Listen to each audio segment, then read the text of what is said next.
You think you can handle ministry, right? You want to be a pastor, you want to be a bishop. You see them driving cars, living large, wearing nice clothes, in private jets, and you think, yeah, this is the high life, I want to live it. You never see anything.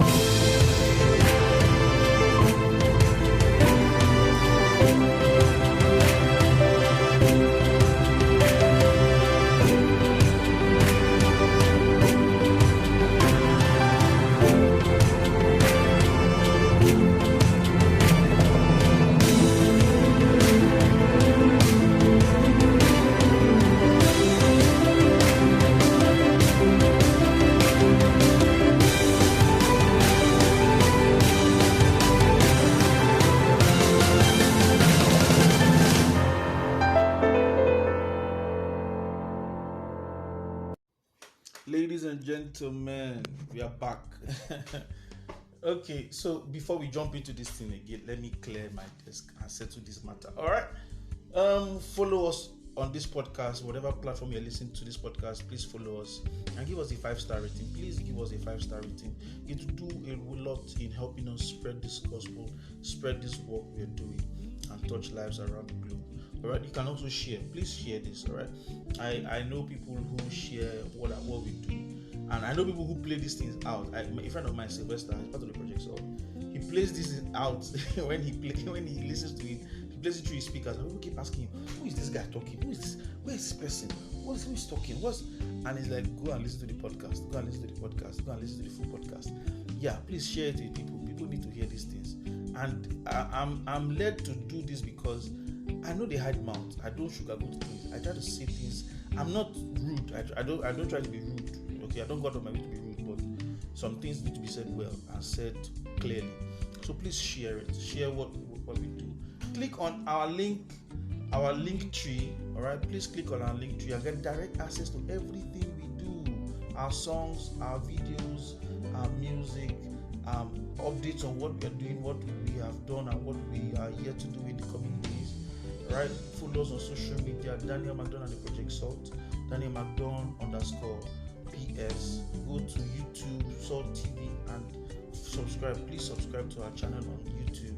So we are on our music is on Spotify, Apple Play. I mean, today someone just told me that they played my song twice on a particular radio station. As in they played it twice, and it's a long song. It's not as in Yield. If you know Yielded is a long song. It's quite long, and they played it 2 times. So I mean, it's the song. Our songs are powerful. Our songs are very powerful. So please go get our songs. All right, and you can also get our branded merch. All right, on our shop, on our store, www.projectsalt.com, theprojectsalt.com/shop. Okay, and you can also donate, www.projectsalt/give. If you don't want to buy anything, but you just want to donate to us, beautiful, donate to us. One-time donations, regular donations, we would love to get your donation.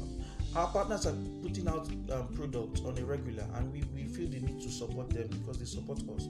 One of them is an author, an amazing author, Ifeoma Nwachukwu Eluwa. Yeah, she specializes in kids' books, right? Books for children. She has a series on children topics, and they have amazing books. The latest one is a hit. I mean, it's a hit.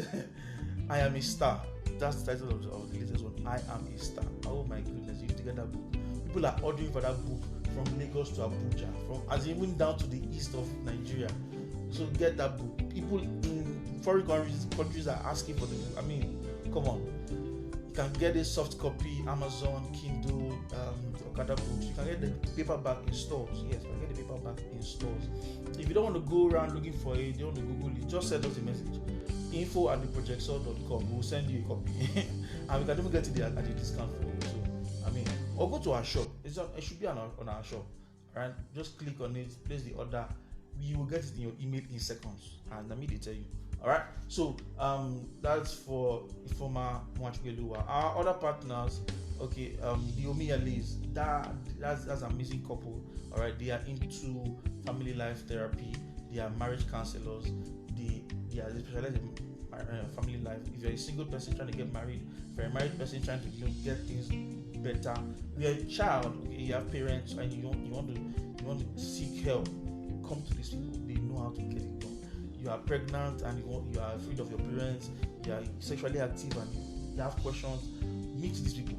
They will give you what Pastor Kingsley and Pastor Mildred will give you. I'm saying the truth. I know you know Pastor Kingsley and Pastor Mildred. Yes, you know them. Yeah. You might not have access to them. You might not be able to pay their bills. Let me not lie to you. You might not be able to pay their bills. But the Pastor Kingsley and Pastor Mildred have certified, they have approved these guys. They are mentees of PK and PM. So go get to them. You can connect to them +234 703 283 4094 +234 703 283 4094. WhatsApp, SMS, call, reach out to them. They will give you attention that you need. All right. So let's jump into this thing quickly. Why? Why do you think pastors are living large and doing well? And because of the way they are living well, you want to join the ministry. You feel they are doing well, so let's join the ministry. Let's do what they are doing. Let's. I will tell you things that pastors don't tell you. That's what I have to do in this episode. I will tell you things that pastors will tell you, and it's not just me. PK will tell you things about. I'm playing this thing. PK specifically asked, don't tell people these things. So I'm giving you secrets. Secret that you won't get anywhere. So let me play this for you. Okay, we'll be talking intermittently. I don't know if that's a word, but once in a while I'll be coming in. But you need to hear this. It's a short clip, but it will reveal to you secrets that pastors don't tell you. Because PK is not the only person who has gone through these things. I've heard a lot of, and I work with pastors a lot. I work with pastors a lot. In my life, the nature of my work has brought me before great men, as in, I don't even start mentioning names. Great men. I've worked with their ministries. I've worked in close contact with them, and they will give you gist, or you will hear things, or you will see things. Like, man, if people know this is going on, or that have gone on, they'll be shocked. Yeah, these pastors. It's not beans. It's not ministry. It's not here. The other day, what's this guy's name? Is it Bishop now? Theodore. Bishop Theodore. Oh, what's his last name? Oh my goodness, he's from one of these African countries. Oh, why would I forget his name? He has hit T.D. Jakes' church. He has hit Olade Francis' church, House on the Rock. He has hit Podrimadi's church, Covenant Nation. He has taught in this place, and he was talking. You see him as be like, this man is having a beautiful time doing ministry, having a nice life. One day he was talking to ministers and pastors, and he was breaking down certain things, and he was breaking down his life. I was like, these are the challenges I'm facing currently right now. He broke down as he was like, what I saw, the paper I saw before now, the paper I'm seeing now in ministry. And I was like, are you sure you want to be in ministry? As in, the whole place was just cold. And it was, as my son is sick, my wife is this, money for that, this and this, all this. And I have to come and preach, and the man is a sanguine. I think he's a sanguine. So he's always upbeat, he's joyful, he's happy. When you see him like this, he's like expressing his joy, he's happy, he's cracking jokes, he's laughing, he's impersonating, he's mimicking, but you won't know that behind the scene there's a lot of. Let me play the audio so you can hear what's going on. Somebody commented on the post that I put up of the Ghana trip. They really loved us in Ghana. They took care of us in Ghana. Please, anybody who might be watching from Ghana, we love you. We appreciate you. The love was just crazy. Ghana people, we love you. I didn't know they knew us and loved us that much in Ghana. It was awesome. They used the vice president's motorcade to carry us. It was beautiful. Everything. They took care of us. And police escort, and in Ghana they have banned police escort, so it's only very, very, very, very important people.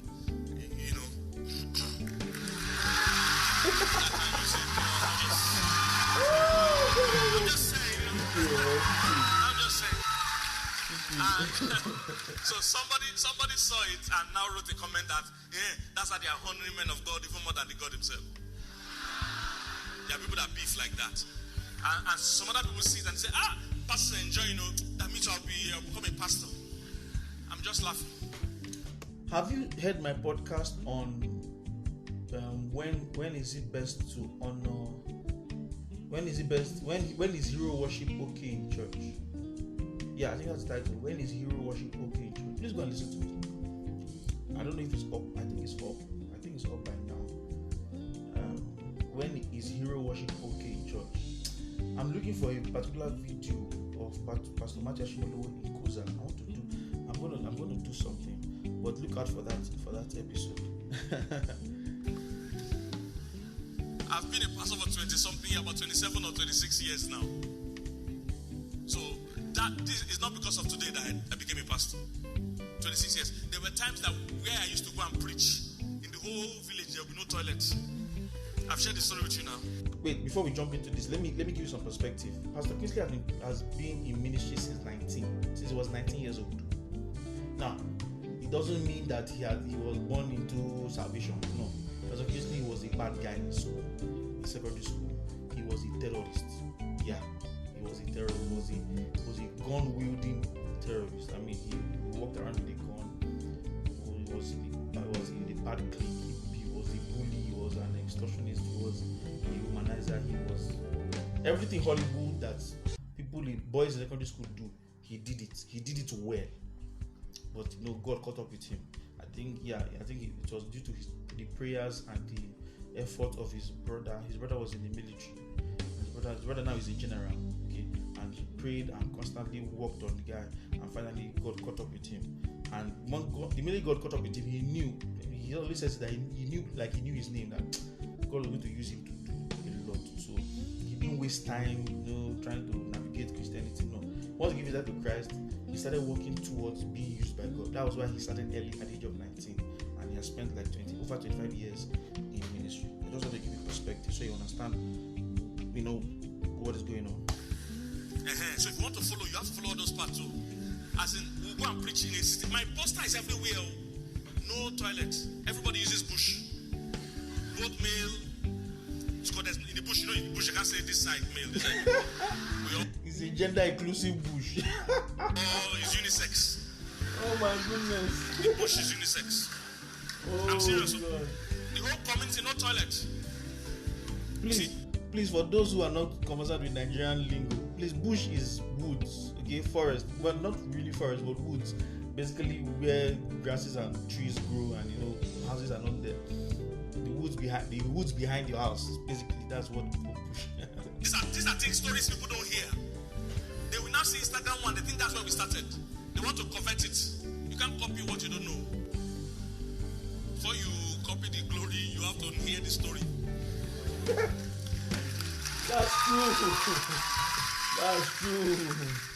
That's true. There is no shortcut to this matter. Before you get into the glory, some story will hit you. Trust me. This is not just what somebody told me. This is practice. I know what I'm talking about. This is even in my life. Before you taste it, oh goodness, there's some certain things you have to get involved in. Even people who grew up in wealth. It might not necessarily be poverty. It's not as if you'll be broke. No, don't get it wrong. It's not because people like Pastor Chris Oyakilome, they were not poor. They didn't grow up poor. Their parents were either middle class or top class. Okay, they were not poor people. Not every pastor came from a poor background. But you will struggle for certain things. You will push for certain things, and those things will give you scars. Bishop David Abiy said it that there's no general without a scar. Every general in the kingdom has a scar. The question is, are you ready to push through the wound and the scar and get to wherever it is you think pastors get to? Because the truth is, by the time you survive the wound, survive the scar, survive the backstabbing and everything that goes on in ministry, and you get to that place of so-called affluence, the truth is, you have been so broken by the work of God that those things don't mean anything to you. As in, it has so humbled you that having somebody send you 10 million naira, driving a Rolls Royce, driving a Lamborghini, those things don't get to you. Let me tell you the truth. When I think pastors don't tell you, most of these things you see them drive, I give it to them. I promise you. A lot of these fine cars you see them drive, people give. That is why investing in people is the best investment. Apostle Joseph Suleiman said it clearly. That's where pastors make money from. They invested in people when they were hungry, when they were broke, and now you see them with nice suits and nice lifestyle, and you think they just jumped into that. No, they went through valley of shadow of poverty and lack, and and now they are shining, and you think that's no. They invested in people who are now kings, and the kings are rewarded. No, kings don't pay for services. Kings reward people that serve them. So most of these pastors saw Pepe, and now people are blessing them with stuff. A lot of, as a case, they say the Lord, a lot of clothes in my wardrobe are not, they didn't buy them. Someone gave it to them. People sew clothes and sent to them. People buy clothes and sent to them. There are the perfumes that he has not used. There is a place for perfumes. The ones he has not used, the ones he has used, there. Is it shoes? Come on. But they don't tell you. You just see them having this nice, expensive 49,000 naira shoe, and you're like, whoa. They didn't buy it. There was this shirt. I wish I can find that audio. There was a shirt they bought for Pastor Kingsley. Pastor Kingsley said, "You see this shirt? After I'm done wearing it and I die and go to heaven, my children will wear this shirt." when he checked the cost of the shirt, because it's a very expensive shirt, quality and everything, he went to check the cost of the shirt. He said when he saw the price, he said, when I'm done wearing it, I think it was in the hundreds of thousands. When I'm done wearing it, I will hand it over. It will be my will. I will will it to one of my children, and they will wear. Oh my goodness! Because they've invested in people's lives, all right? So that's why you see them do. Let's go back to the no toilets. So in the morning, the guest minister and poster, my picture is on every poster around the school. Guest minister will now enter bush. People will be greeting people that were in the service yesterday night. I'm serious. This is real life. Pastor, good morning. Good morning. I say good morning. They're trying to greet me too much. I say, this bush can't be greeting too much. Let's just greet and pretend we don't know ourselves. It's about male and female greeting in the bush, and there's only one thing pastor is doing in the bush. I'm not a hunter now. I'm not a farmer. Do you understand? These are people that were in the service yesterday night. See you in the bush in the morning. I'm serious. See, these are stories people don't hear. They think we're enjoying life. Come and enjoy. You forbid enjoyment. Come. Why you so this is where we started. One time I was on my way to preach somewhere. You know, now we fly business class in most places we go to. But that's not where we started. One time I was in the bus going to preach somewhere, and I was pressed. And we have not reached where we are going. I was one of my ministers. He's the one that was organizing this program, so he was with me. So I got up there. I told them, we'll stop here. The guy said, we have not reached our bus stop. I said, we have reached. He said, we have bus stop. This is not where I said, trust me, we don't reach. You don't know why. We have reached. Carry our bag. We have reached. Really came down and ran into a bush. I said, we have reached. He said, we will see them. If you don't know where we are. If we don't stop now, we will not reach where we are going. So these are stories people don't hear. See, this is not just that. Okay, this is not just picking now. As it's not only for picking that. Okay, they didn't have a car. They dropped from a bus and they entered bush. I've heard a big Geo. I don't want to mention his name. I don't want to mention his name. I think I was in Ibadan when he said this. A big Geo. He was driving with his driver, so he was in a Porsche car, and the car was so posh that he was afraid that people will see the car and know that is my papa's Geo. That's my papa's car. He told the driver to park, and he jumped out of the car and jumped into the bush with his whole regalia, and he went to deliver. See, his ministry is not big so.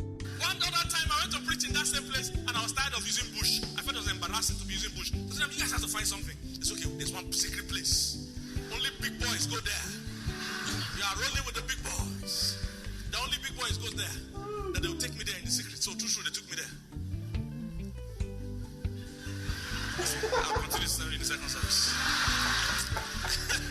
See, they've sent me notes, honey. Please. They've sent me notes already.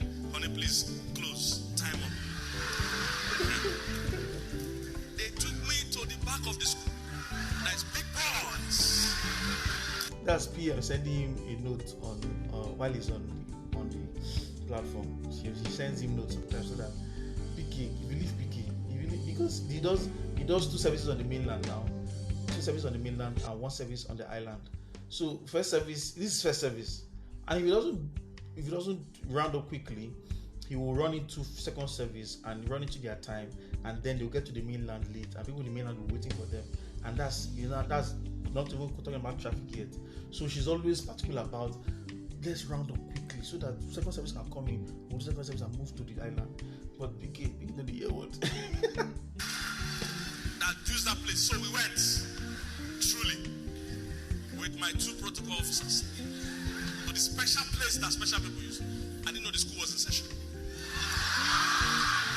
Since the story is nobody's hearing, they want to look at private jets. Come and start where the story is. We were in the ministry, and the school, because the school had gotten tired of people coming to use. That, it wasn't like directly in the school, but it's the fence after the school. But anything happening in the fence right after the school will affect the school. So the school are going tired of people using that place. We didn't know all these things, and we didn't know school was a session. So when we're in ministry, but this is my most embarrassing one. You must promise not to tell anybody this story. Wait, do you agree? Do we agree? Someone will agree. We must agree together. I won't share the story. You will not share this story anywhere. Yes or no? If you share this story, I'm telling you, I'll close this church. Close it. Okay, so my brother. See your church. We will open it back. We will open it back.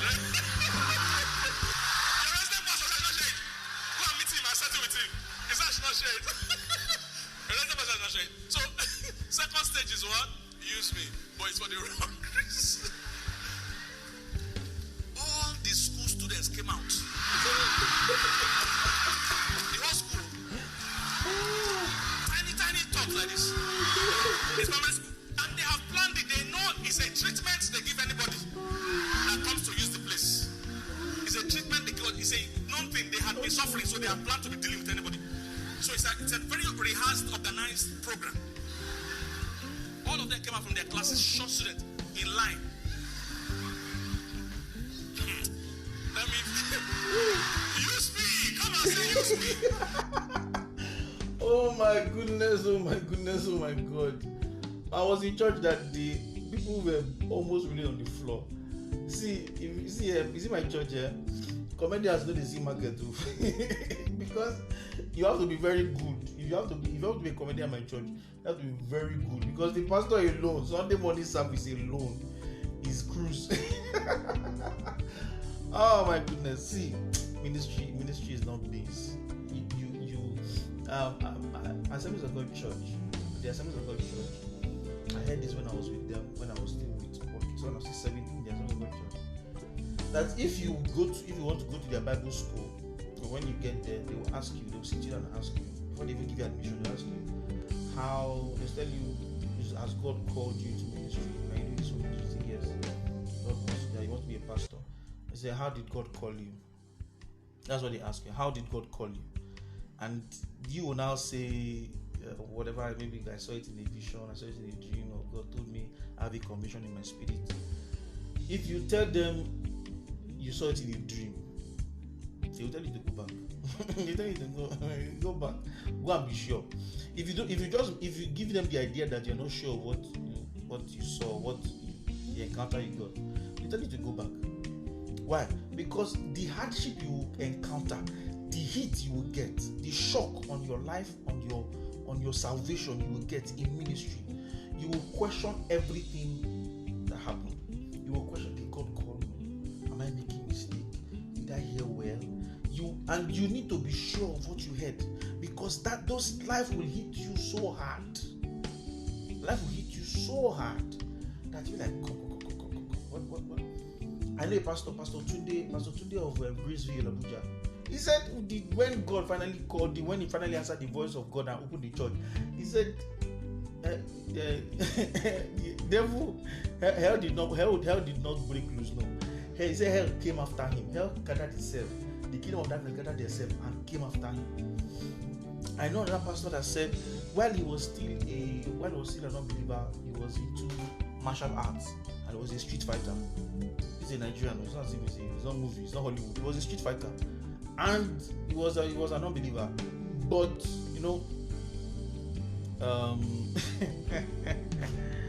God told him, God called him, and so he gave his life to Christ. And while he was a street fighter, he was celibate. Okay, he didn't know the touch of a woman, nothing. But the minute he gave his life to Christ, fornication came after him. He was addicted. It was strong. He had given life to Christ, but he was dealing with fornication. Why? TDJ said something. He said, when you give your life to Christ, you are generally swimming against the tide. Before you gave your life to Christ, you were swimming with the crowd, you were swimming with everybody, you're moving in the same direction. But now that you have given your life to Christ, you have done a U-turn and you are swimming against the tide, against the crowd. You know what? Imagine if people in the national stadium, after a match, they are moving out of the national stadium, but you want to go into the national stadium. Just imagine how tough that would be.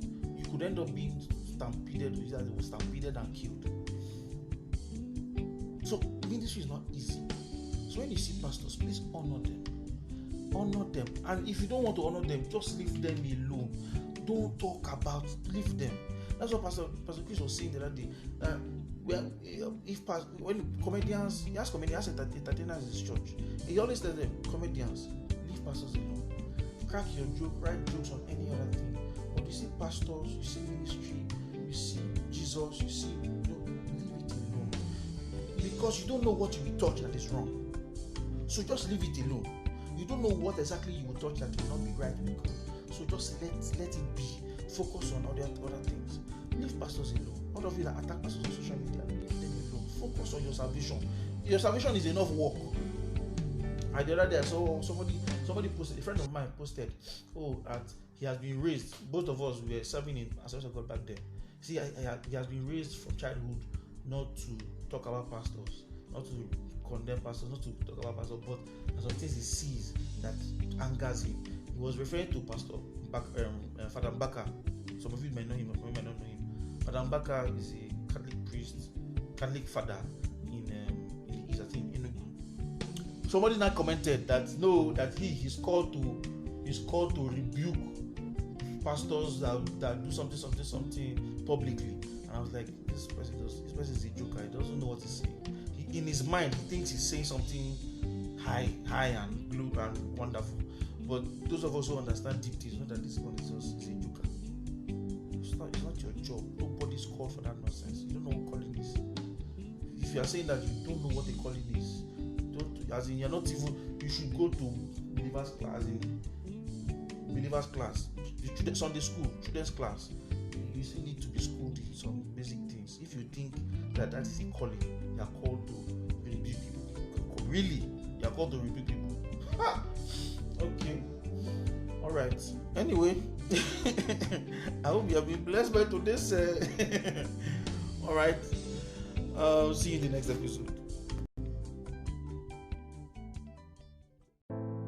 This is the size of today's podcast, and I'm glad you are part of it. Please give us a 5-star rating and follow us on that platform where you're listening to us right now. You can also share this podcast with friends and family and anybody you want to share it with, so that we can get out there, get more visibility, and spread the love of God as far as possible.